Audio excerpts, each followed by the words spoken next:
Right, so what have we got today? This is another bit of tree ident. Today we've got Wych Elm. Wych Elm is quite a common tree, but you'll never see them that big because of our old friend Elm's disease.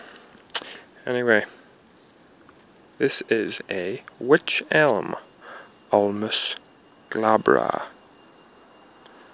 Or it could be glabros, can't really remember. Anyway, what does glabrous mean? Glabrous means hairy. Okay. You could probably see all the hairs all along the stem, especially the leaf. And if you listen, if I put the camera up close, you can hear this.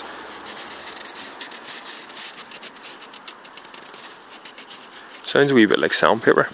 The leaves have millions of hairs. Okay. You can just about see them. You might be able to pick that up. Anyway, it's very easy to identify. The leaf has a very short, what's called the petiole, or leaf stalk. Okay, so yeah, that's very, very short. The leaf is very hairy, as I showed you. Sometimes one side of the leaf is a little bit longer than the other. Right, not in these leaves at the minute. It's more common in the other elms actually. The leaves have forward pointing teeth. Okay, like that, and quite a long tip, which sometimes has little shoulders on it. Okay, sometimes you'll also get, see, there's the shoulder there. Alright, comes out, and then the tip is very defined. See that? So, now the other important point is here that the leaves are alternate, not opposite.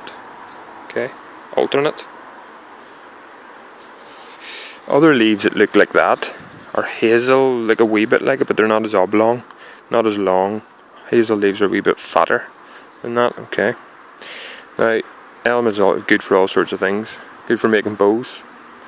It's astringent, so it'll stop bleeding. But there's loads of medical uses. But I'm not going to go into those at the minute.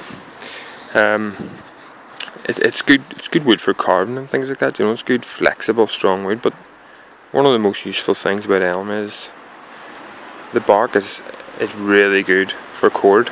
Okay, and I mean really good. Even these small, you can use these as withies as well. But even these small kind of stems, you know, you can see, okay, the bark comes off in big long bits like that, and you can actually strip sheets. If there's no knots in it or branches, you can strip off sheets a couple of meters long and just ret it like everything else. You know, you put it in still moving water or slow moving water for weeks, 6 weeks maybe, 4 weeks, doesn't matter, depends on the weather, what's in the water, how the bacteria get to work. That separates out the layers of the bark, and you want the inner bark, which is the best for making the string. So anyway, there you go. So you see there,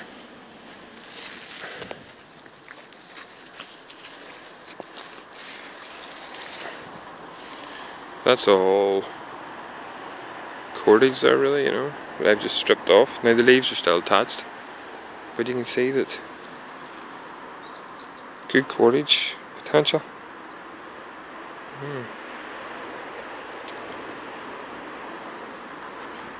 Yeah, good stuff. So very hairy, long leaves with forward facing teeth, a point on it, opposite, and you can't really miss it, to be honest. In the later on in the year, it'll have it might even be at the minute, because there's no big enough elms here to have a look, but you'll get seeds on them which are also very distinctive. They look like a little ball with kind of round wings on the side. But look that one up in Google. Wych Elm. Okay.